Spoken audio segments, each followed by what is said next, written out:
تو اس وقت دین کی بقا کے لیے کیا کیا جائے؟ پھر دفاعی رخ پر لوگ آ گئے.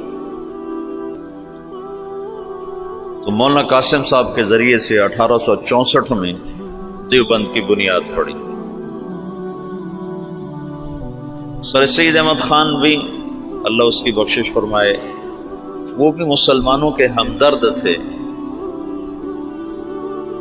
وہ بھی چاہتے تھے مسلمان عزت پائیں، لیکن ان کی سوچ یہ تھی کہ یہ دنیاوی تعلیم حاصل کریں تو اس سے یہ آگے نکلیں گے. تو اس سوچ پر انہوں نے 1875 میں علی گڑھ میں اسکول کی بنیاد رکھی.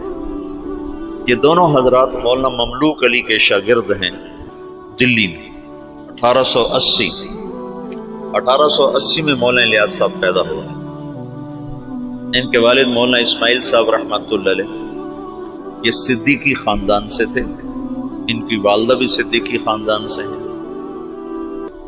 یہ مظفر نگر کے تھے، والدہ کاندلہ کی تھی. یہ دوسری شادی سے تھے. نظام الدین میں ایک مغلوں کی عمارت بنی ہوئی ہے، 64 کھمبا اس کو کہتے ہیں، 64 کھمبا.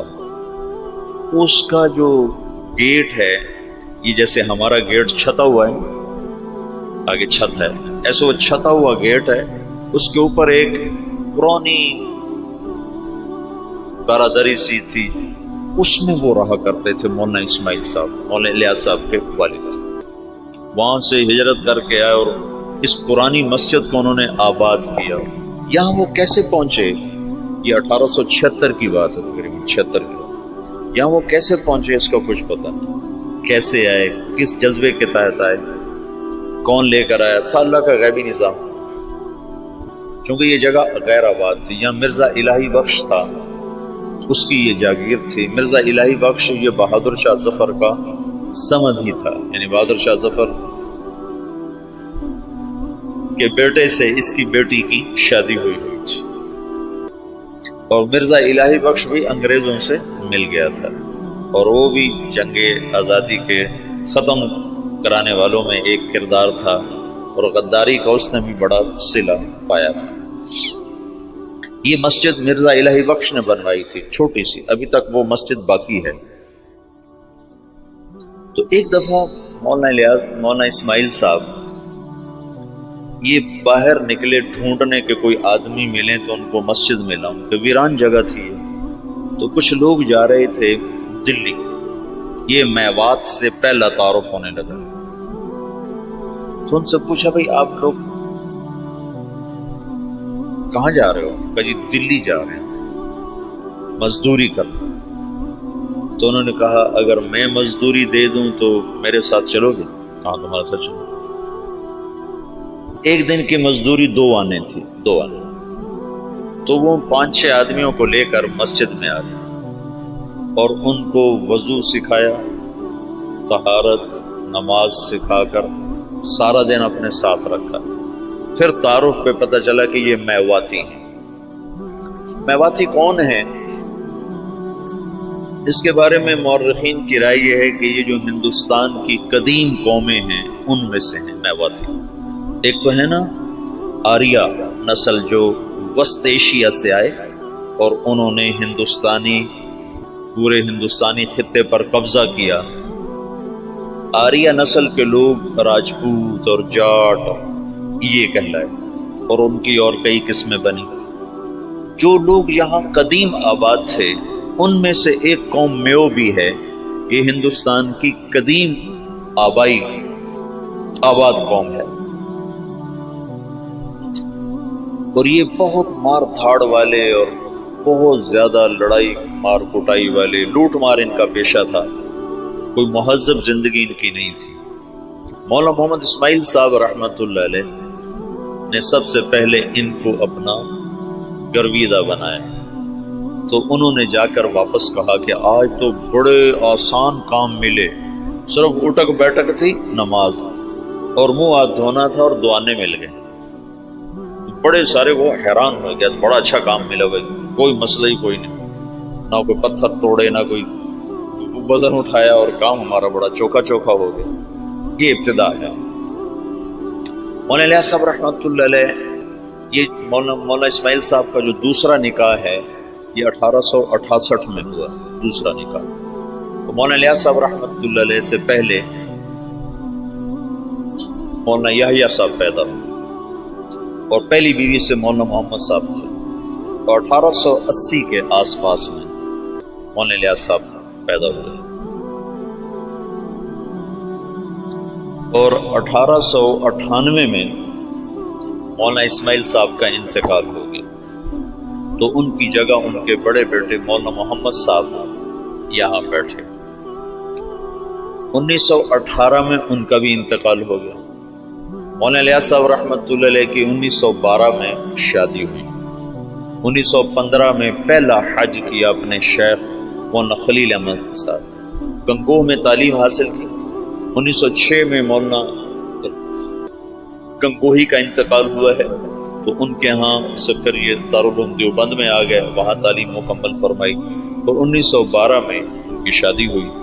1915 میں پہلا حج مولانا خلیل احمد صاحب کے ساتھ تشریف لے گا۔ اس وقت یہ سہارنپور میں پڑھاتے تھے، اپنے شیخ کے ساتھ پڑھاتے تھے۔ مولانا خلیل احمد صاحب رحمۃ اللہ علیہ وہیں رہ گئے، ہجرت کر کے گئے تھے، وہ واپس نہیں آئے۔ باقی حضرات واپس آئے نہیں، اس وقت نہیں، ساتھ ہی واپس آئے، بعد میں گئے۔ تو 1918 میں مولانا محمد صاحب کا انتقال ہوا، تو مولانا الیاس صاحب رحمۃ اللہ علیہ وہاں تشریف لائے، جنازے میں شرکت فرمائی۔ تو مقامی لوگوں نے، میواتیوں نے کہا کہ اب یہ جگہ خالی ہے تو اس کو آپ آباد کریں۔ تو مولانا نے فرمایا کہ میں اپنے شیخ سے پوچھوں، تو پھر وہ تشریف لائے سہارنپور اور مولانا خلیل احمد صاحب سے درخواست کی کہ اس طرح لوگ چاہتے ہیں، میں کیا کروں؟ تو انہوں نے یہ فرمایا تم 1 سال کی چھٹی لے کے چلے جاؤ، اگر تمہارا دل لگے تو وہاں رہ جانا، نہ لگے تو پھر واپس آ جانا، مدرسہ سے تمہارا رابطہ نہ ختم ہو، چھٹی لے لو۔ وہ چھٹی کی جو درخواست لکھی تھی نا، وہ پرانے سہارنپور کے مدرسہ میں ابھی بھی محفوظ پڑی ہوئی۔ 1918 میں مولانا الیاس صاحب تشریف لائے نظام الدین۔ ابھی تبلیغ نام کی کوئی شے ان کے ذہن پر کوئی نہیں۔ 1918 میں شدھی کی تحریک چل پڑی۔ شدھی کیا تھی کہ ہندوؤں نے یہ تحریک چلائی کہ مسلمانوں کو ہندو بناؤ، اور بنیاد انہوں نے یہ اٹھائی کہ مسلمان تو باہر سے آئے، ہم تم ایک قوم ہیں، اوپر جا کر ہم سب کے رشتے ایک ہیں۔ تو یہ باہر سے مسلمان کون تھے جنہوں نے آ کر ہمارا مذہب بگاڑ دیا، لہٰذا ہم سب کو ایک ہونا چاہیے۔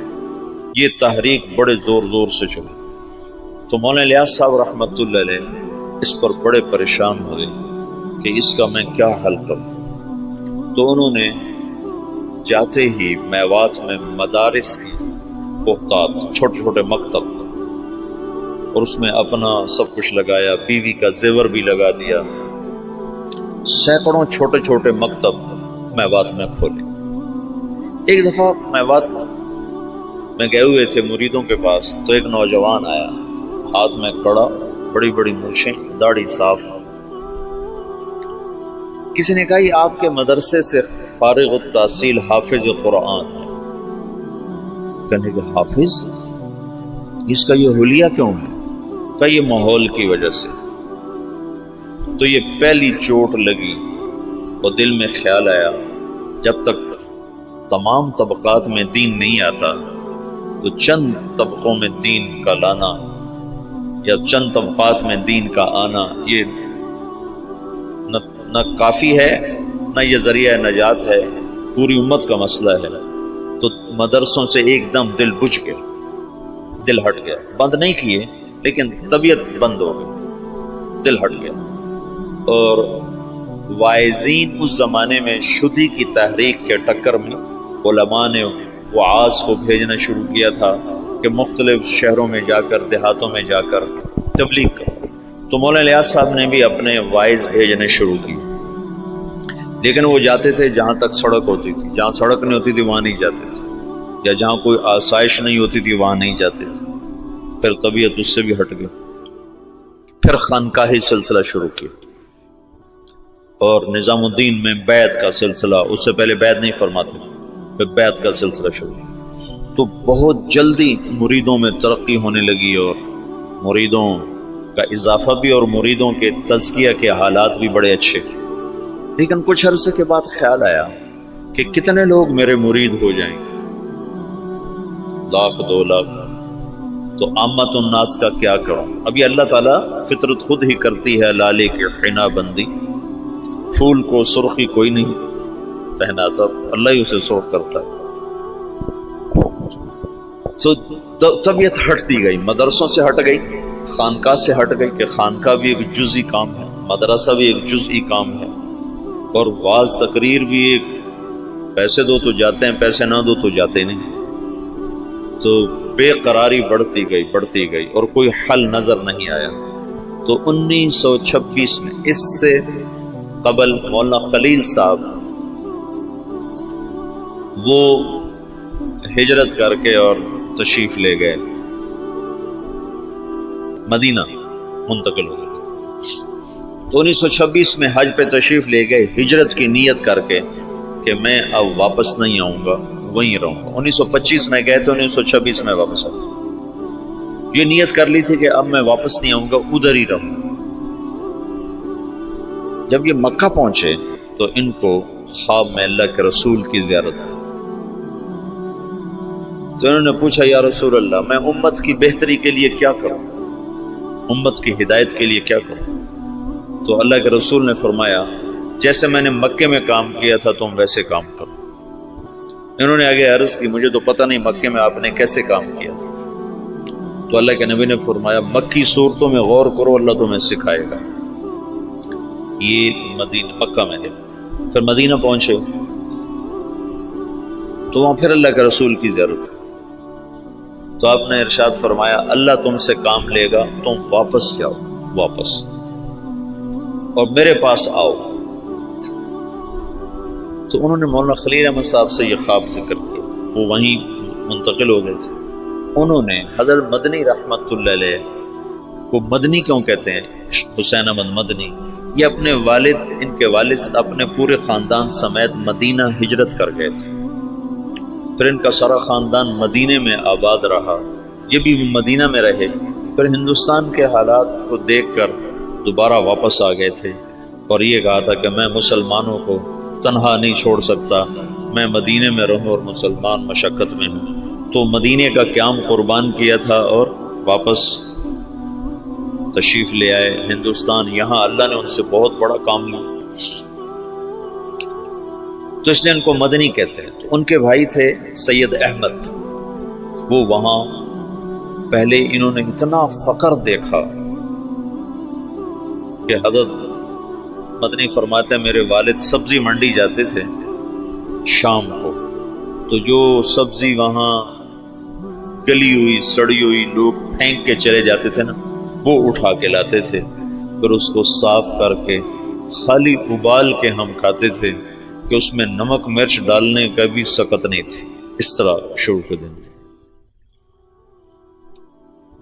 لیکن سید احمد کو اللہ نے صلاحیتیں دیں، انہوں نے شاہ عبدالعزیز سے پتہ نہیں کیسے تعلق بنایا، وہ الگ داستان۔ ان کے بیٹے سید حبیب نے اس سے بھی آگے، اب ان کی نسل وہاں اربوں پتی، بڑے بڑے ان کے محل ہیں، یہ تمہارے حسنین کو 4 گنا کریں تو تب ان کا محل بنتا ہے، اس سے بھی 4 گنا بڑی 4 دیواری ہے جس میں وہ رہ رہے ہیں، بہت کے قریب ان کے محلات ہیں۔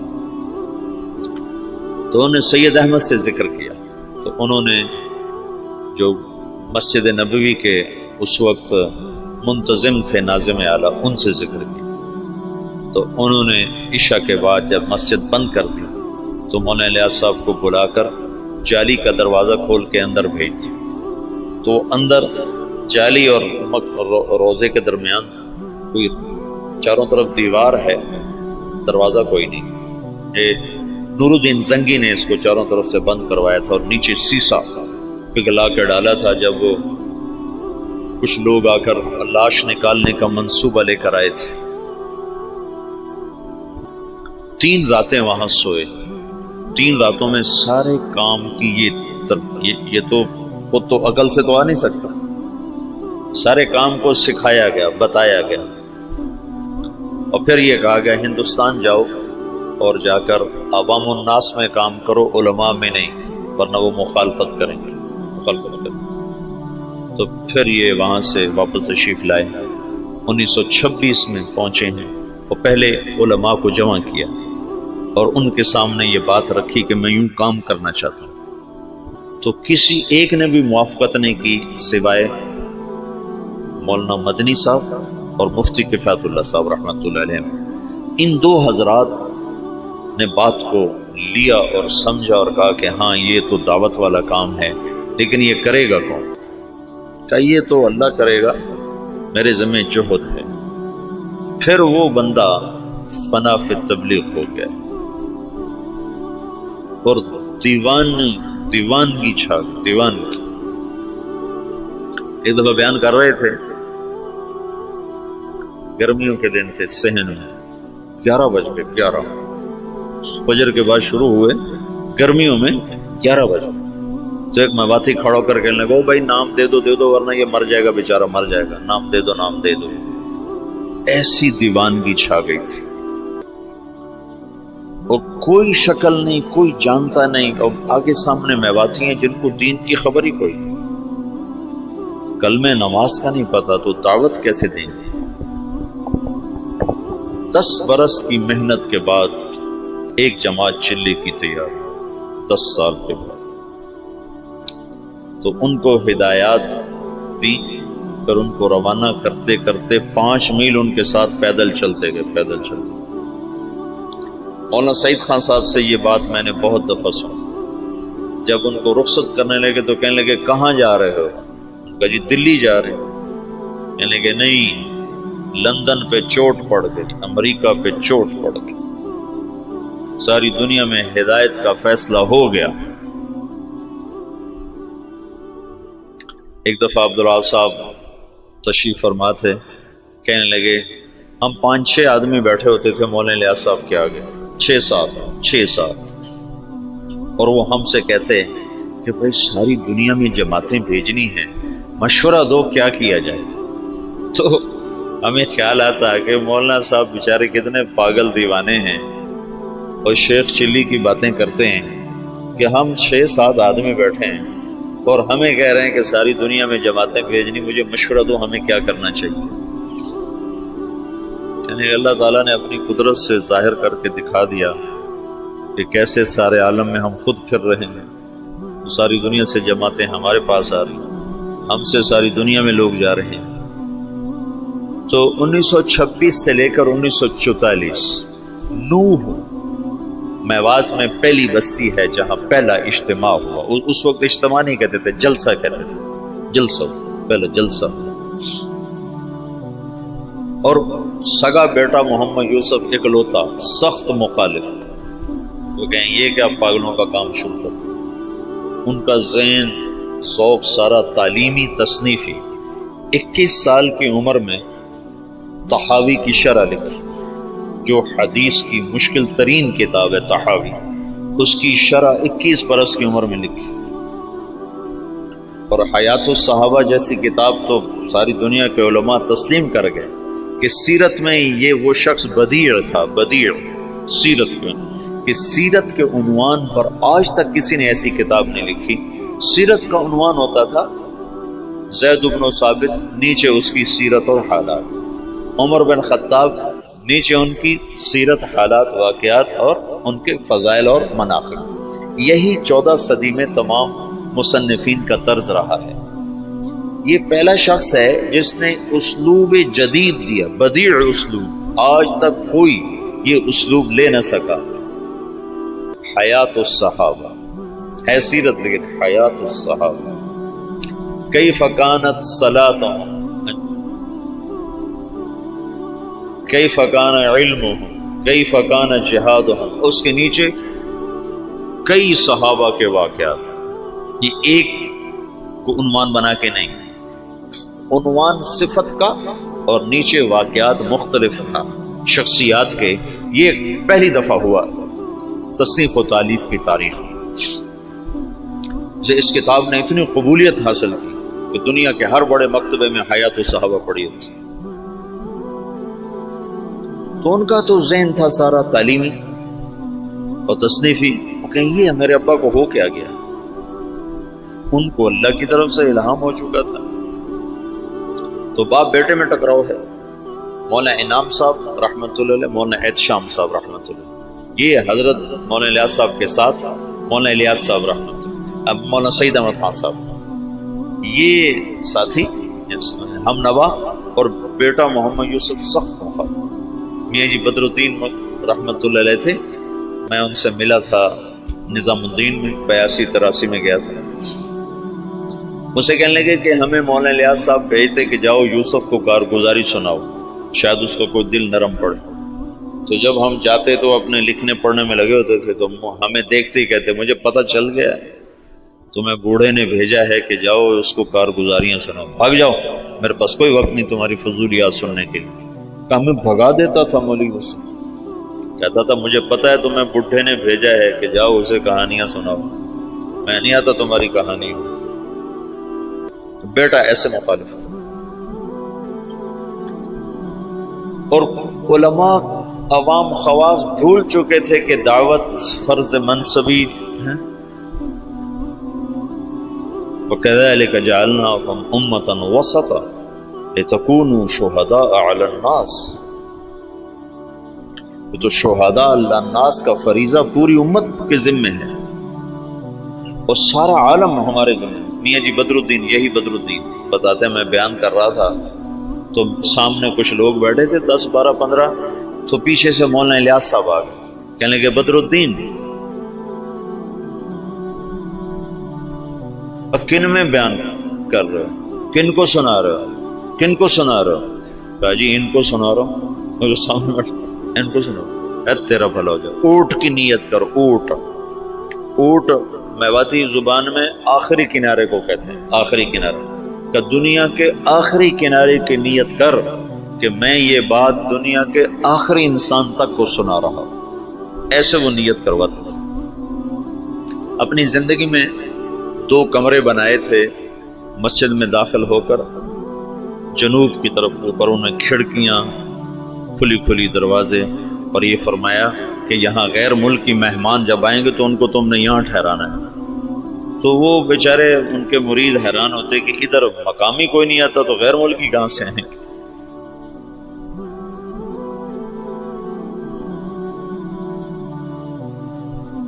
میاں جی دین محمد تھے جو حضرت مولانا الیاس صاحب کے ابتدائی خدام میں تھے، اور جو جماعت مولانا الیاس صاحب نے حضرت تھانوی کے خانقاہ تھانہ بھون بھیجی تھی، اس میں وہ اس جماعت میں ان کی تشکیل تھی.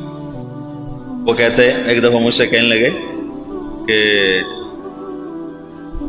مولوی صاحب ہمیں حضرت جی کہتا تھا تم امریکہ جاؤ گے، امریکہ.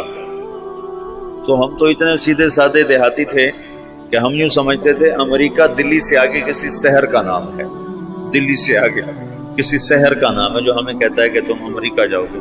کہ تمہیں بعد میں پتہ چلا وہ تو دنیا ہی اور ہے جہاں وہ کہتا تو تم جاؤ گے. تو جہاز کچھ نہ کچھ اس زمانے میں چل گئے تھے، تو کبھی اوپر سے کوئی جہاز گزرتا تو اس کو میواتی میں کہتے تھے اڑن کھٹولا. تو مولانا الیاس صاحب کہتے ہیں ان اڑن کھٹولوں میں تم تبلیغ کرنے جاؤ گے. تو ہم تو گدھوں پہ سوار ہونے والے تھے. ہم کہیں مولوی یوسف، مولوی الیاس ہمارا مذاق اڑاتا ہے کہ ہم تو گدھوں پہ سوار ہونے والے، ہم اڑن کھٹولوں میں کہاں بیٹھیں گے. تو اللہ نے ان کو اڑن کھٹولوں میں بٹھایا. تو ابتدائی ادھر 1926 میں 1918 میں مولانا الیاس صاحب آ کر بیٹھے ہیں نظام الدین، اور 1918 میں برطانوی فوجیں مشرق وسطیٰ میں داخل ہوئی ہیں، اور 1919 میں شام فتح ہوا ہے. فرانسیسی فوجوں نے شام کو فتح کیا اور شام کو 3 حصوں میں تقسیم کر دیا. ایک کا نام سوریہ رکھا، ایک کا نام لبنان رکھا، اور ایک کا نام اردن کر دیا، اور شام کو 3 حصوں میں تقسیم کر دیا. اور 1926 میں اسرائیل کو بنانے کا منصوبہ مکمل ہو گیا کہ اسرائیل بنایا جائے. ادھر 1926 میں دعوت کا کام چلا جس کا آخری سرا مہدی سے جا کے ملتا ہے، اور ادھر 1926 میں یہودیت کا کام چلا جس کا آخری سرا دجال کے ساتھ جا کر ملتا ہے۔ یہ آپس میں یہ تانے بانے میرے اپنے بنائے ہوئے ہیں کہ سنے نہیں ہیں، لیکن جو کچھ پڑھا ہے اس کے مطابق میں ایک ترتیب ذہن میں آئی کہ ادھر ہی دعوت کا کام بھی ہدایت پر ختم ہوگا۔ 1964 میں پہلی جماعت گئی یوگنڈا، 1964، 4 آدمی، اس میں ایک ابھی بھی زندہ ہیں، عبدالرشید صورتی صاحب جو کراچی کے امیر۔ تو کہنے کہ وہاں ایک بہت بڑے شیخ تھے، ان کی ہم گئے ملاقات کے لیے، تو ان کا بہت بڑا ہال کمرہ تھا، وہ مریدوں سے بھرا ہوا اور ایسے مراقبے میں بیٹھے تھے، بالکل گردن ایسے جھکائی۔ ہم 4 آدمی کمرے میں داخل ہوئے اور یہ پہلی جماعت ہے، آج تک کوئی کسی کو پتہ ہی نہیں کہ تبلیغی جماعت پاکستان میں کوئی نہیں جانتا تھا، 1964 میں باہر کون جانتا، اور یوگنڈا۔ تو جو ہی ہم اندر داخل ہوئے تو انہیں ایک دم سر اٹھایا کہ مرحباً بجیش المہدی، مرحباً بجیش المہدی، مرحباً بجیش المہدی، 3 دفعہ انہوں نے اس کو دہرایا اور ہمارا بڑا زبردست اکرام کیا۔ تو دعوت کی انتہا وہاں جاتی ہے اور یہودیت کی انتہا دجال تک جاتی ہے۔ یہ دونوں طاقتیں جب ٹکرائیں گی تو اللہ دجالی فتنے کو ختم فرمائے گا اور ایمان اور ایمان والوں کو اللہ تعالیٰ عزت اور بلندی عطا فرمائے گا۔ یہ دونوں ایک وقت میں شروع ہوئے۔ 1926 میں جب ان کا اقتدار مستحکم ہو گیا تو انہوں نے یہ طے کیا کہ یہودیوں کو دوبارہ لا کے آباد کیا جائے اور یہاں ایک اسرائیلی یہودی ریاست بنائی جائے۔ سیہونی تحریک جس کو کہتے ہیں، سیہون ایک پہاڑ ہے جہاں داؤد علیہ السلام عبادت کیا کرتے تھے بقول ان لوگوں کے، تو سیہون کے نام سے سیہونی تحریک نے اپنا نظام چلایا تو اسرائیل وجود میں آیا۔ اس کا آخری سرا دجال کے ساتھ ملتا ہے، لد، باب و لد جو ان کا سب سے بڑا اڈا ہے جہاں دجال قتل ہوگا۔ تو اللہ تعالیٰ نے مولانا الیاس صاحب رحمۃ اللہ علیہ سے دعوت کو اس وقت اٹھایا جب دعوت کے نام کو جاننے والے علماء بھی نہیں تھے، وہ بھی اسے اوپرا سمجھتے تھے اور ان کے ہاں بھی اس پر انکار شدید تھا، لیکن اس بندے کے گشتوں نے آہستہ آہستہ آہستہ آہستہ فضا کو ہموار کرنا شروع کیا۔ پھر مولانا الیاس صاحب نے بڑے بڑے علماء کو بلایا کہ اب آپ کے میوات کا دورہ کرو، تو انہوں نے میوات میں دیکھا زندگی کو بدلا ہوا، حالات کو پلٹا کھایا ہوا، تو کچھ اعتراف زبانوں پہ آنے لگا۔ 1944 میں جب دنیا سے جا رہے تھے تو میوات میں صرف میوات میں بہت اچھی فضا کام کی پیدا ہو چکی تھی، اور کچھ دہلی شہر میں عبداللہ صاحب مولانا الیاس صاحب کی وفات سے 6 مہینے پہلے پہنچے ہیں نظام الدین، پھر اس کے بعد تبلیغ کے ہو کے رہ گئے، پھر ساری زندگی اور کوئی کام نہیں۔ مولانا الیاس صاحب کے اس وقت 6 ماہ باقی تھے، اور اس وقت وہ شدید بیمار تھے۔ جب عبداللہ صاحب کو پتہ چلا، یہ وہاں دلی میں نوکری کرتے تھے، ان کو پتہ چلا کہ نظام الدین میں کوئی بزرگ ہیں جو لوگوں کو نمازی بناتے ہیں۔ اس وقت یہ شروع میں ہم نے بھی ایسے سنا کہ ایک تبلیغی جماعت ہے جو لوگوں کو نمازی بناتی ہے۔ تبلیغ کی گہرائی تو کیا زبردست چیز ہے۔ تو کہنے لگے میں دیکھنے گیا کہ بھائی وہ کیسے نمازی بناتے ہیں، تو بس وہ جو پہلی دفعہ گئے تو وہیں کے ہو کے رہے۔ مولانا سعید خان صاحب کو 4 سال کی صحبت نصیب ہوئی، مولانا الیاس صاحب کی صحبت میں 4 برس رہے، مسلسل 4 برس گزارے۔ مولانا عبید اللہ صاحب رحمۃ اللہ علیہ وہ تو بہت پہلے فوت ہو گئے تھے، 1989 میں فوت ہو گئے تھے، تو ان کو بھی کافی لمبا عرصہ مولانا الیاس صاحب کی صحبت نصیب رہی۔ بیٹے مخالف تھے، تو 1944 میں جب مولانا الیاس صاحب کا انتقال ہونے لگا ہے تو انہوں نے مولوی یوسف صاحب کو بلا کر کہا بیٹا آجا مل لے میں جا رہا۔ وہ جو سینے سے لگایا اس میں نسبت اللہ نے منتقل فرما تھی، اور مولانا یوسف صاحب نے فرمایا اپنے باپ کے مرنے سے 1 دن پہلے مجھے تبلیغ پہ 100 اعتراض تھے، 100 اعتراض۔ باپ کے مرنے کے بعد اللہ نے تبلیغ کا کام کھولا۔ مولانا الیاس صاحب تبلیغ کے کام کو اجمالی طور پر چھوڑ گئے تھے، مولانا یوسف صاحب نے اس کو کھولنا شروع کیا۔ دن میں 18 گھنٹے بولنے والا آدمی تھا، سوائے سونا اور نماز اور لکھنا، ان 3 اوقات کے علاوہ وہ شخص کی زبان بند نہیں، مسلسل جیسے اللہ بلوا رہا تھا۔ بھرپور جوانی میں چلے گئے، 48 برس کی عمر میں انتقال فرمایا۔ 27 سال کی عمر میں امیر بنے، بالکل نوجوان بلکہ بچے۔ اور مولانا سید خان صاحب رحمۃ اللہ فرمانے لگے، مولوی یوسف ہمارے ساتھ اٹھتا بیٹھتا کھیلتا تھا، لیکن جب وہ امیر بنا تو آہستہ آہستہ اس کا روب ہمارے اوپر چھاتا چلا، اور اپنی جہد اور قربانی سے ان کی ہیبت ہمارے دلوں پہ قائم ہو گئی۔ ایک دفعہ 3 گھنٹے بیان فرمائے اس حال میں کہ یہاں ایک پھوڑا تھا جس سے خون مسلسل رس رہا تھا، تو ایک آدمی پاس بیٹھا ہوا تھا، وہ یہاں رکھتا تھا کپڑا، جب وہ خون سے تر ہو جاتا تو وہ ہٹا لیتا، دوسرا رکھتا تھا، پھر وہ خون سے تر ہو جاتا، وہ ہٹا لیتا، پھر وہ تیسرا رکھتا تھا، اور وہ مسلسل بیان فرماتے۔ باپ والی کیفیت منتقل ہوئی تو مولانا الیاس صاحب کے یہاں پھوڑا نکل آیا، اس کو کٹ دینا تھا، کٹ دینے میں تکلیف ہونی تھی، تو مشورہ کر رہے تھے کہ اس کو کریں کیسے۔ تو مولانا الیاس صاحب کو پتہ چلا تو انہوں نے فرمایا ایسا کرو، کچھ میواتی میرے آگے بٹھا دو، پھر جو مرضی مجھ سے کر لیں۔ تو انہوں نے کچھ میواتی آگے بٹھائے، مولانا الیاس صاحب نے بیان کرنا شروع کر دیا اور ہاتھ یوں کر دیا، تو انہوں نے سارے ہاتھ کو کھرچ کھرچ کے صاف کیا، لیکن ان کا ہاتھ ایسے بھی نہیں ہوئے، وہ یوں بھی نہیں ہوئے۔ اس قدر انہماک اور فنائیت اللہ نے عطا فرما دی باپ بیٹا کو کہ اللہ نے ایک چیز کو وجود دینا تھا، ایک مدت ہوئی تھی عوام اور خواص کے ذہن سے نکل گیا تھا، اور بس صرف اسلام کو ایک ہی شکل میں دیکھتے تھے کہ حکومت آئے گی تو اسلام آئے گا، حکومت آئے گی تو اسلام آئے گا، طاقت ہاتھ میں ہوگی تو اسلام آئے گا، ورنہ اسلام آ ہی نہیں سکتا۔ اور انقلاب کا مطلب صرف حکومت کی تبدیلی کو لے لیا تھا۔ بعض الفاظ ایسے ہیں جو اپنے اصل معنی سے نکل کر مجاز میں اتنے استعمال ہوئے ہیں کہ اصل معنی ویسے ہی ختم ہو کے رہ گیا۔ ان میں سے ایک انقلاب بھی ہے۔ انقلاب تو قلب سے ہے، قلب پر الف نون لگ کر باب انفعال بنا ہے۔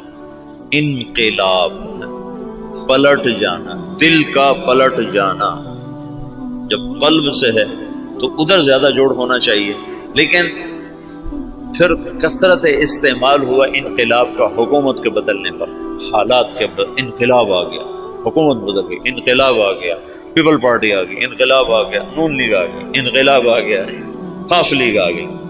تو انقلاب جیسے برباد، وہ تو برباد ہو گیا۔ برباد، برباد کا کیا مطلب ہے؟ برباد کا مطلب ملتا ہے جس کا نقصان ہو جائے وہ تو برباد ہو، جس کا کوئی بہت بڑا حادثہ ہو جائے وہ تو برباد ہو گیا، جس کا کاروبار بیٹھ جائے وہ تو برباد ہو گیا۔ حالانکہ برباد یہ مرکب ہے، فارسی کا لفظ ہے، مرکب ہے۔ برباد، برباد، بر الگ ہے، باد الگ ہے۔ بر کہتے ہیں اوپر اور باد کہتے ہیں ہوا کو، تو برباد کا مطلب ہے ہوا کے اوپر۔ یہ مطلب تمہیں معلوم تھا پہلے کبھی؟ یہ اپنے اصل مطلب میں کبھی استعمال ہی نہیں ہوا۔ برباد، جس کی دکان بیٹھ جائے وہ ہوا میں اڑ رہا ہوتا ہے۔ یہ تو ایک تعبیر ہے کہ جیسے پتا ٹوٹتا ہے نا، پتا ٹوٹتا ہے پھر وہ ہوا کے رحم و کرم پر ہو جاتا ہے، اس کی کوئی منزل نہیں رہ جاتی نا۔ ہوا کے جھونکے جدھر لے جائیں وہ ادھر کو اس کی سمت ہو جاتی ہے۔ ایسی جو کسی نقصان میں حالات کی جکڑ میں آتا ہے تو اس کو کوئی رہ نہیں جاتا، اپنے بھی آنکھیں پھیر جاتے ہیں، خون بھی سفید ہو جاتے ہیں، تو وہ ایسے ہو جاتا ہے جیسے ہوا کے دوش پر کہ کوئی اس کا پرسان حال کوئی نہیں۔ تو اس لیے برباد کو وہاں سے یہاں ڈال دیا گیا۔ تو پچھلے 200 سال سے انقلاب کا لفظ بھی صرف اور صرف حکومت کی تبدیلی پر بولا جاتا ہے، حالانکہ انقلاب اصل معنی میں تو دل کا بدل جانا ہے۔ انقلب، دل بدل گیا۔ تو پچھلے 200 سال سے یہ ذہن بن گیا ہے کہ بغیر حکومت کے نہ دین آ سکتا ہے نہ حالات سدھر سکتے ہیں۔ مولانا الیاس صاحب نے اس کو رد کر کے دکھایا کہ نہیں، دین دعوت سے آتا ہے، حکومت سے نہیں آتا، اور دعوت تمام شعبوں کو زندہ کرنے کا واحد راستہ ہے۔ نبی جب آتا ہے تو سامنے کتنے شعبے ہیں جو بگڑے ہوئے ہوتے ہیں. وہ صرف دعوت کو زندہ کرتا ہے، شعبے خود زندہ ہو جاتے ہیں. جیسے صحت کو زندہ کر دیا جائے تو جسم کے سارے شعبے خود زندہ ہو جاتے ہیں. قوت کو بحال کر دیا جائے تو جسم کے سارے شعبے خود بخود بحال ہو جاتے ہیں. قوت بحال نہ ہو تو اس کو دوڑایا جائے تو بیچارہ کیسے دوڑے گا؟ کہ یہ جو امت ہے یہ اس بیمار بوڑھے گھوڑے کی طرح ہے. اس پر اسلام کہاں سے آیا؟ اس کی جوانی کو لوٹایا جائے گا تو اس پہ اسلام آئے گا. حکومت اسلام نہیں لا سکتی، ناممکن ہے. زیادہ زیادہ نماز پہ دکانیں بند کرا دے تو کوئی بے وضو پڑھ لے تو پھر کیا کرو؟ میرے اپنے اسکول کا واقعہ نہیں تو میں سناتا ہوں. جب میں سینٹرو ماڈل اسکول میں تھا تو خود میں نے بے وضو نمازیں پڑھی. طالب صاحب، سردیوں کا زمانہ، وضو کیڑا کرے، اللہ اکبر. طالب صاحب کی نماز، تو وہ عشاء کی نماز ہو رہی تھی اور میرے برابر میں اس کا بستر تھا. جاوید نذیر اس لڑکے کا نام تھا. یہ مرید کے اچھے ذمہ دار گھر کا تھا. تو اس میرے پاس آ کر کھڑا ہوا اور اس نے آ کر 4 رکعت نماز عشاء کی نیت باندھی. 4 رکعت نماز عشاء واسطے طالب حسین دے، اللہ اکبر. حکومت ایسا اسلام لائے گی واسطے طالب حسین دے. جو ایسی نماز پڑھے گا وہ تو کافر ہو جائے گا، نہ پڑھے تو اس سے تو کافر نہیں ہوتا نا. لیکن اگر ایسا کرے گا تو اسلام سے نکل جائے گا. قوت کبھی، اس لیے تو کبھی نبی کو طاقت دے کے نہیں بھیجا گیا. بعد میں طاقت آئی جو اللہ کے نبی کو حاصل ہوئی بعد میں ہوئی. پہلے تو فقیر بن کے کھڑے ہیں کہ نہ کوئی مال کے لالچ میں کلمہ پڑھے، نہ کوئی تلوار کے خوف سے کلمہ پڑھے، صرف اللہ کے تاثر سے کلمہ دل میں اترے. تو چونکہ اسلام نے ایک عروج دیکھا تھا تو جو ہمارے قائدین تھے وہ اس عروج کو تصور میں لے کر اعادہ عروج کی جہد کرتے رہے. وہ جو ذوف اسلام تھا اس کو دور کرنے کی کوشش ہی نہیں کی کہ انگریز کیوں آیا. مولانا حفظ الرحمان صاحب آئے سیوہاروی، یہ میاں جی دین محمد پاس بیٹھے ہوئے، مولانا الیاس صاحب، اور مولانا حفظ الرحمان آئے. حضرت دعا کریں انگریز نکل جائے. مولانا الیاس صاحب چپ بیٹھے رہے. حضرت دعا کریں انگریز نکل جائے. چپ بیٹھے رہے. حضرت دعا کریں انگریز نکل جائے.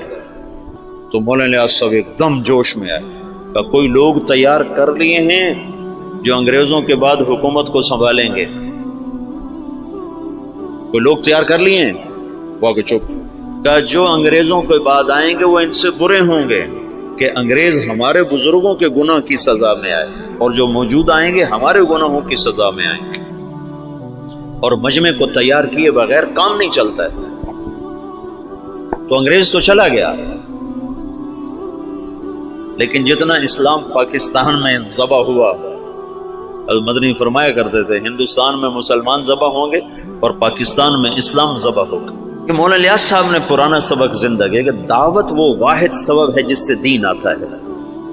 اور میں چلنا ہی نہیں چاہتا تو مجھے زبردستی کیسے چلاؤ گے؟ تم مجھے زبردستی نماز پڑھاؤ گے تو کتنی پڑھا لو گے؟ اور جو 90% اخلاقیات ہیں وہ کیسے لاؤ؟ ماں کی خدمت کیسے کرواؤ؟ باپ کے آگے چپ رہنا کیسے سکھاؤ؟ بیوی سے حسن سلوک کیسے سکھاؤ؟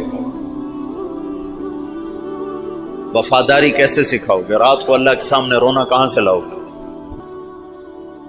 جب تم زانی کو کوڑے مارو گے، شادی شدہ کو سنسار کرو گے اور بازار بند کرا دو گے، ٹھیک ہے ہو گئے بند، لیکن نماز کس کو پڑھاؤ گے؟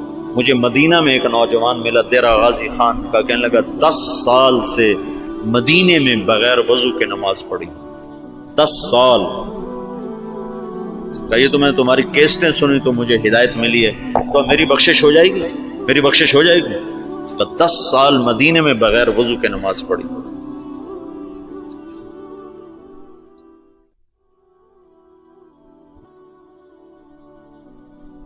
چونکہ اسلام کا سیاسی پس منظر 1000 برس سے زیادہ ہے، تو جب زوال آیا تو قائدین کا ذہن ادھر گیا کہ اس زوال کو دور کیا جائے، زوال دور کیا جائے اور مسلمانوں کو دوبارہ شان و شوکت پہ لایا جائے. لیکن اس زوال جس وجہ سے آیا تھا اسے دور کرنے کی کوشش کیے بغیر زوال کیسے دور ہوگا؟ جب 95% لوگ بے نمازی ہوں زوال کیسے دور ہو؟ جب 100% لوگ بد اخلاق ہوں، ماؤں سے بدتمیز ہوں، باپ کا گریبان پکڑیں، ترازو میں ناپ تول میں کمی کریں، خود جوے کے اڈے چلائیں، زنا کے اڈے چلائیں، نشے کے اڈے چلائیں، تو ان میں کیسے دین کون لائے گا؟ تو جب اندر ایمان اترتا ہے تو پھر سارے شعبے زندہ ہو جاتے ہیں۔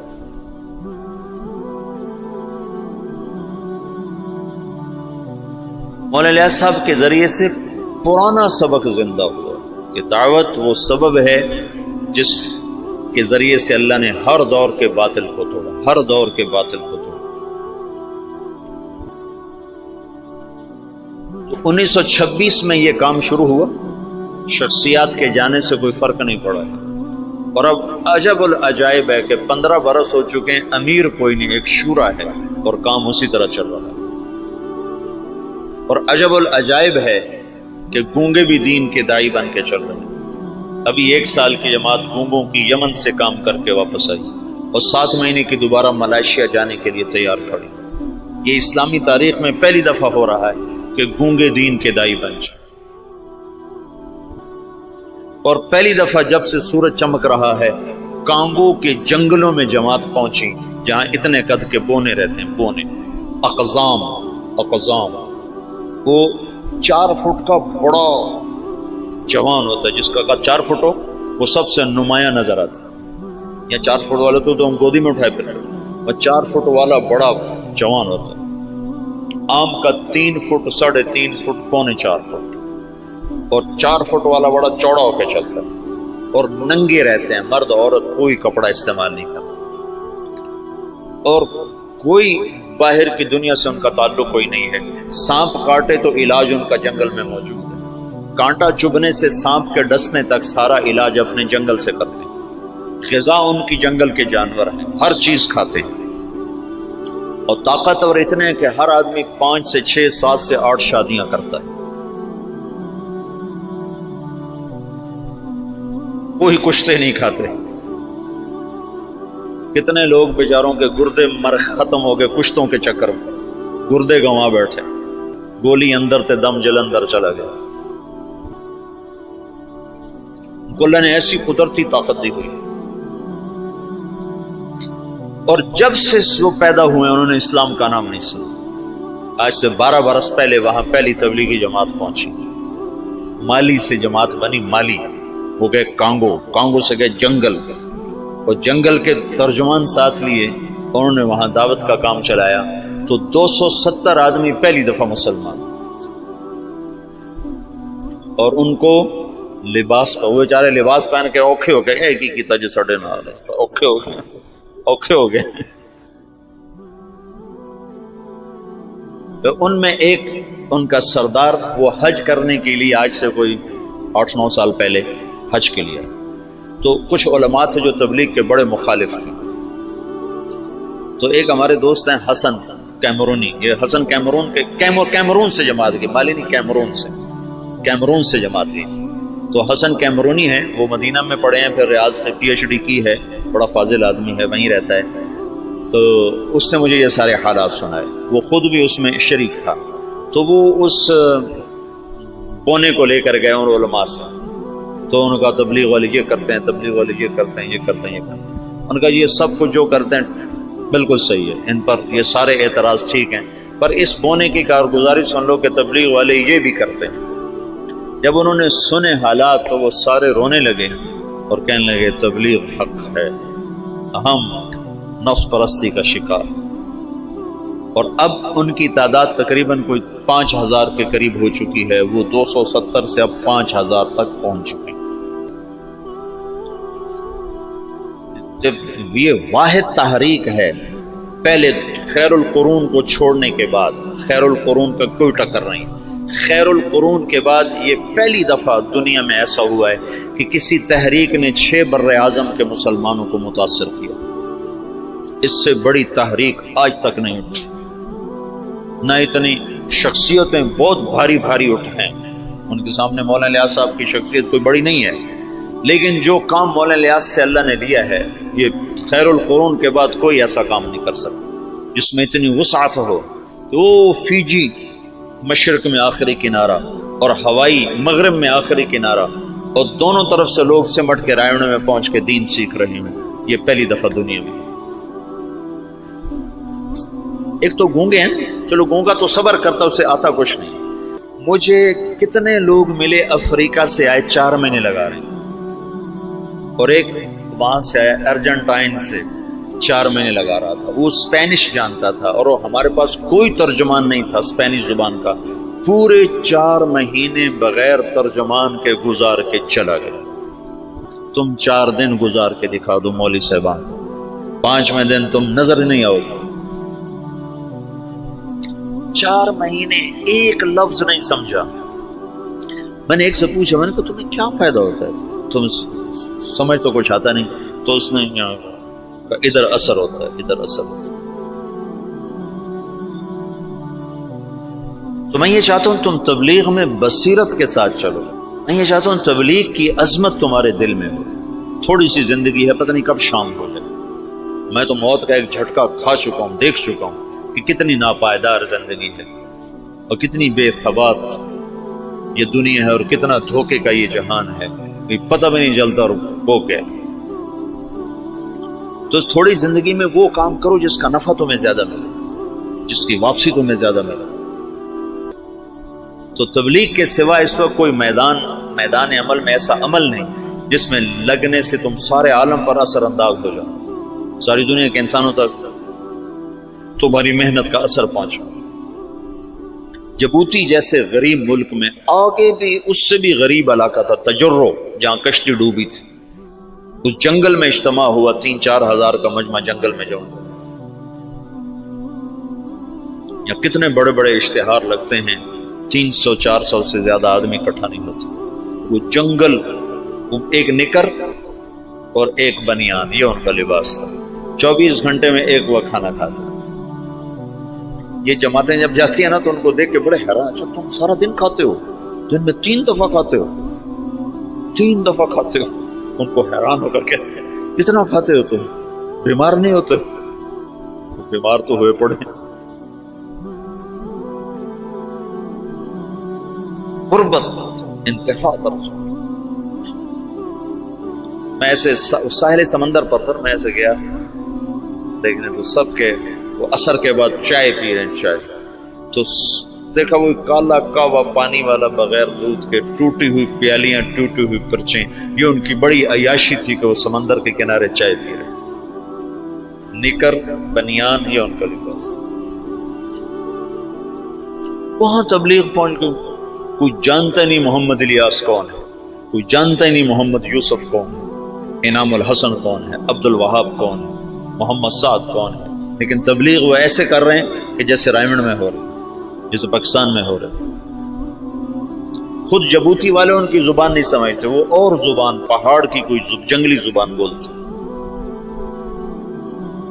وہ تبلیغ کے معجزات اب نظر آتے ہیں. نظر تبلیغ کی کرامت وہ نہیں جو چھپی ہوئی، نظر آتے ہیں.